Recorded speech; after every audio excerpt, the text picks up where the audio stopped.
नमस्कार दोस्तों, मैं आपका अपने चैनल एचएस स्टडीज़ में स्वागत करता हूं। इस वीडियो में आपके लिए 4 जून 2022 का करंट अफेयर लेकर आ गया हूं, जिसमें हम बात करेंगे स्टैटिक जीके और रिलेटेड करंट अफेयर के रिवीजन की। अगर आप इस चैनल पर पहली बार आए हो तो आपसे अनुरोध है, चैनल को सब्सक्राइब कर लीजिएगा। वीडियो अच्छी लगे तो वीडियो लाइक करके ज़रूर जाइएगा। लास्ट में आपके लिए क्विज़ रखा है, उस क्विज़ को ज़रूर सॉल्व कीजिएगा। चलिए बात करते हैं लास्ट डे के क्विज़ की। तो लास्ट डे आपसे क्वेश्चन पूछा गया था, who won Monaco F1 grand prix 2022। तो आप सभी ने आंसर सर्जियो पेरेज दिया था और सर्जियो पेरेज ही सही आंसर है। आज के पहले क्वेश्चन की बात करें तो आज का पहला क्वेश्चन है, which country Frontier overtake Japan's Fugaku as world most powerful super computer. तो दोनों ये सुपर कंप्यूटर के नाम हैं। एक जापान का है जो कि अभी तक का सबसे पावरफुल सुपर कंप्यूटर था, जिसका नाम था फुगाकू, और अब फ्रंटियर बन गया है। तो फ्रंटियर कहाँ का सुपर कंप्यूटर है, किस देश का सुपर कंप्यूटर है? तो आंसर यहाँ पर हो जाएगा, ये है यूएस का, यूएसए का फ्रंटियर, जिसने जापान के फुगाकू को पीछे कर दिया है मोस्ट पावरफुल सुपर कंप्यूटर की रैंकिंग में।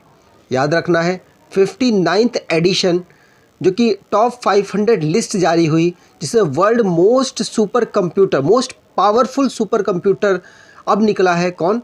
यूएस का फ्रंटियर। याद रखना है ये किसके द्वारा जारी की जाती है? तो जर्मनी के द्वारा इस रिपोर्ट को जारी किया जाता है। यहाँ पर बात करें तो ये जो जापान का है, ये भी याद रखना है, फुगाकू, और फ्रंटियर यूएस का है। दोनों अलग अलग तरीके से पूछे जा सकते हैं। फ्रंटियर की बात करें तो ये 500 की जो लिस्ट जारी हुई है, उसमें वर्ल्ड का most energy efficient super computer भी है। ठीक है, चलिए आगे बात करें। अब रिसेंटली में जो भी टेक्नोलॉजी से रिलेटेड करंट अफेयर बने हैं उनको रिवाइज कर लेते हैं। पहला क्वेश्चन पढ़ लिया। दूसरा, परम आनंता सुपर कंप्यूटर है ये भारत में आईआईटी गांधीनगर में इसको कमीशन किया गया। जैसलमेर में ग्रीन अडानी, जो अडानी की कंपनी है ग्रीन, उसके द्वारा इंडिया की पहली wind solar hybrid power facility को लॉन्च किया जाएगा अडानी ग्रीन्स के द्वारा।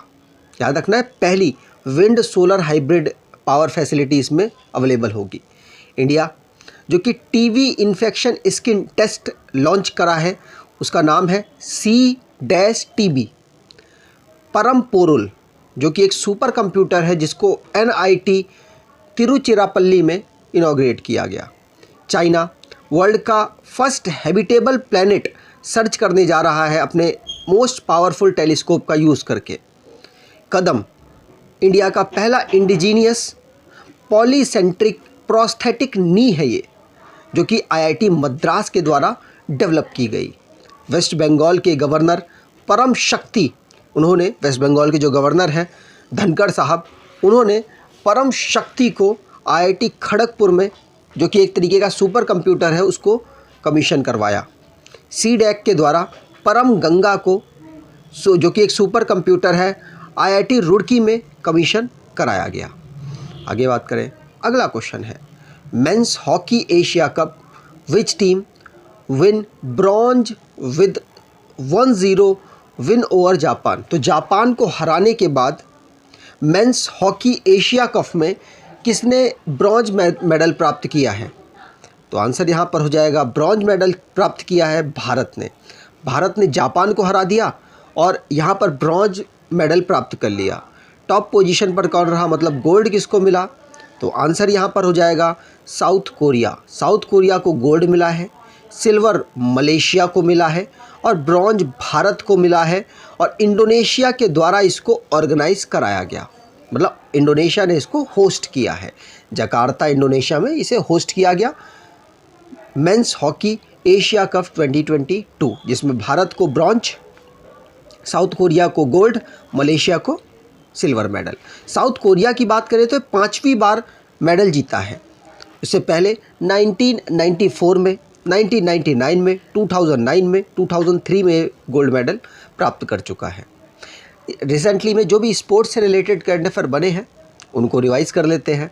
पहला क्वेश्चन पढ़ लिया, दूसरा है अमित शाह जी ने ओलंपिक लेवल का स्पोर्ट कॉम्प्लेक्स की फाउंडेशन स्टोन रखा अहमदाबाद में।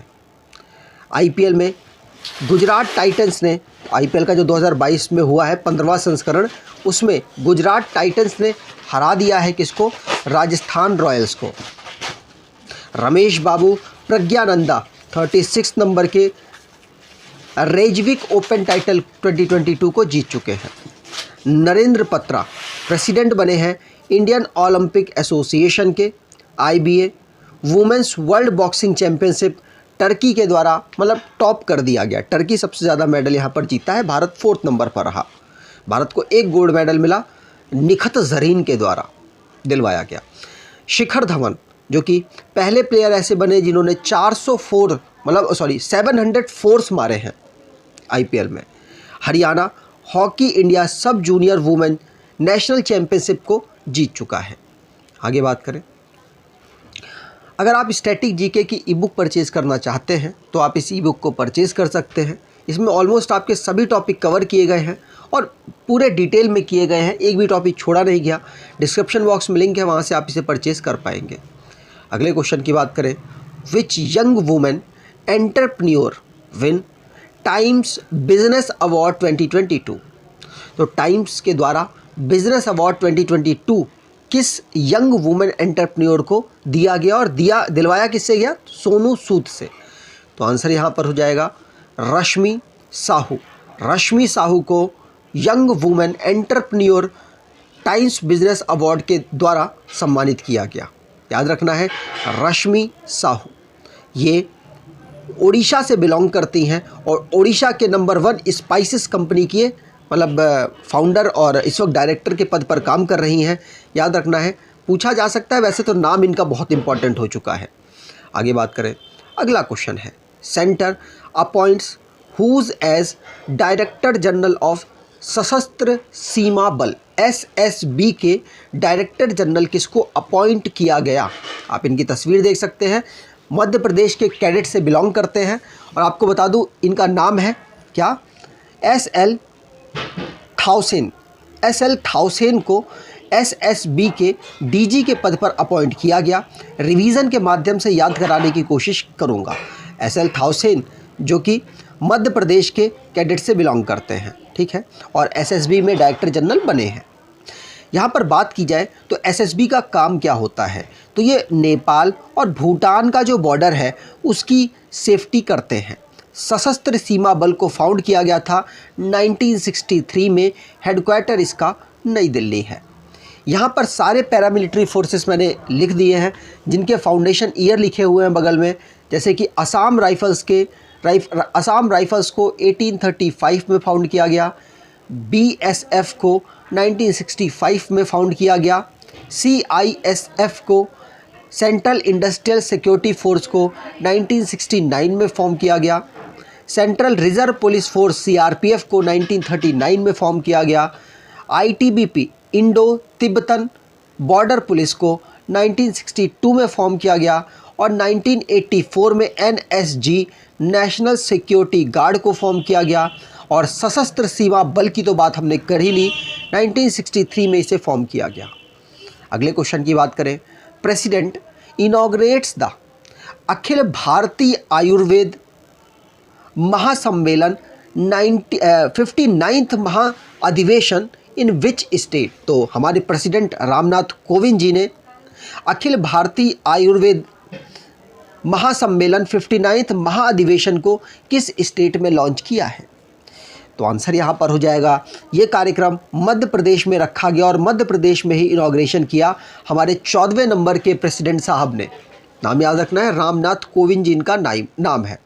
Ayurveda means science of life in Sanskrit, ये मतलब स्लोगन टाइप का था इसमें, और इसमें हमारे रामनाथ कोविंद जी चीफ बनकर गए हैं। 59 नंबर का है ये अखिल भारतीय आयुर्वेद महासम्मेलन, उज्जैन मध्य प्रदेश में इनॉग्रेट किया गया।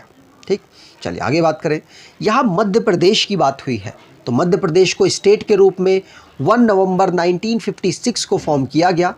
कैपिटल इसकी भोपाल है, गवर्नर मंगू भाई सी पटेल हैं। चीफ मिनिस्टर शिवराज सिंह चौहान हैं। लेजिस्लेचर यूनिकैमरल है, जहां की असेंबली में 230 सीट्स, लोकसभा में 29 सीट्स, राज्यसभा में 11 सीट्स यहां से आती हैं। हाई कोर्ट की बात करें तो मध्य प्रदेश का हाई कोर्ट जबलपुर में लोकेटेड है। एरिया वाइज ये सेकेंड नंबर पर आता है, पहले नंबर पर राजस्थान का नंबर है। नेशनल पार्क की बात की जाए तो Bandhavgarh national park, fossil national park, Indira Priyadarshi national park, Pench national park, Kanha national park, Madhav national park, Panna national park और Sanjay national park, Satpura national park, Van Vihar national park यहाँ के नेशनल पार्क हैं। अगर आपको कन्फ्यूज़न हो रही हो तो पेंच नेशनल पार्क के बारे में हो रही होगी, और आपको पता है आपने इसे महाराष्ट्र में भी पढ़ा हुआ है, क्योंकि ये दोनों के बॉर्डर पर पड़ता है। मध्य प्रदेश की मैप पर देखें तो एक भी इंटरनेशनल बाउंड्री नहीं लग रही। इंटरनल बाउंड्री की बात की जाए तो गुजरात, राजस्थान, उत्तर प्रदेश, छत्तीसगढ़ और महाराष्ट्र के साथ लग रही है। ठीक है, चलिए आगे बात करें। अगला क्वेश्चन है, whose to continue as UNICEF goodwill brand ambassador for 20th year. तो 20 साल से लगातार गुडविल एम्बेसडर बने हुए हैं यूनिसेफ के कौन? तो आंसर यहाँ पर हो जाएगा, आप देख सकते हैं, इनका नाम है सचिन तेंदुलकर। सचिन तेंदुलकर मास्टर ब्लास्टर के नाम से जाने जाते हैं, जग प्रसिद्ध हैं और यूनिसेफ के गुडविल एम्बेसडर के रूप में ये बने हैं। नाम याद रखना है इनका, सचिन तेंदुलकर। यूनिसेफ की बात करें तो इसका हेडक्वार्टर न्यूयॉर्क में है। हेड इसके कैथरीन एम रसल हैं। प्रेसिडेंट टोर हैट्रेम है और इसको फाउंड किया गया था 11 दिसंबर 1946 को। आगे बात करें, अगला क्वेश्चन है, world bicycle day 2022 observe on. तो वर्ल्ड बाइसिकल डे हम ऑब्जर्व करते हैं हर साल, कब? तो 3 जून को हम ये वर्ल्ड बाइसिकल डे ऑब्जर्व किया जाता है। सबसे पहले इसको यूएसए में सेलिब्रेट किया गया, उसके बाद दुनिया ने इसको फॉलो किया और कहीं ना कहीं बहुत सारी बीमारियों से साइकिल के माध्यम से बचा जा सकता है। इसीलिए उसकी इम्पोर्टेंस को, साइकिल की इम्पोर्टेंस को बताने के लिए इस डे को हम ऑब्जर्व करते हैं 3 जून को हर साल। ठीक, चलिए आगे बात करें। अगला क्वेश्चन है, whose takes over as the Meta new chief operating officer. तो मेटा जो कि फेसबुक का नया नाम है, उसके न्यू चीफ ऑपरेटिंग ऑफिसर कौन अपॉइंट हुए हैं? तो आप इनको देख सकते हैं, आंसर हो जाएगा कौन? Javier Olivan. जेवियर ओलिवन को मेटा में चीफ ऑपरेटिंग ऑफिसर के रूप में अपॉइंट किया गया। ठीक है, COO के रूप में इनको अपॉइंट किया गया। आप इनका नाम देख पाएंगे। आपको बता दूं इन्होंने जगह किसकी ली है, तो शेरिल सैंडबर्ग की जगह इन्होंने ली है। मेटा के इस समय पर CEO मार्क जुकरबर्ग हैं और मेटा को फॉर्म किया गया था 2004 में कैम्ब्रिज इसका हेडक्वार्टर है। आगे बात करें, अगला क्वेश्चन है, which union minister launches national wide fit India freedom rider cycle rally. तो एक रैली ऑर्गेनाइज कराई गई जिसमें किस तरीके से फिट रहा जाए उसको प्रोत्साहित करने के लिए, मोस्टली साइकिल की इम्पोर्टेंस को बताने के लिए एक रैली थी, जिसको हमारे अनुराग ठाकुर जी, जो कि इस समय पर ब्रॉडकास्टिंग के और साथ साथ स्पोर्ट्स के मिनिस्ट्री संभाल रहे हैं, उनके द्वारा लॉन्च किया गया। याद रखना है, फिट इंडिया कैंपेन को प्रोत्साहित करने के लिए fit India freedom rider cycle rally को लॉन्च किया गया वर्ल्ड बाइसिकल डे के उपलक्ष्य में। हमारे जो इस समय पर स्पोर्ट्स और यूथ के मिनिस्टर हैं अनुराग ठाकुर जी, उनके द्वारा। ठीक है, चलिए आज के क्विज़ की बात करें तो आज का क्विज़ है, which state is top sugar producer of India in 2021-2022। तो आपको कमेंट बॉक्स में डिटेल में आंसर देना है। अगर आपको ये वीडियो अच्छी लगी है तो आपसे अनुरोध है, वीडियो को लाइक कर दीजिएगा, चैनल को सब्सक्राइब कर लीजिएगा और एटलीस्ट अपने कुछ दोस्तों तक वीडियो को शेयर ज़रूर कीजिएगा। धन्यवाद।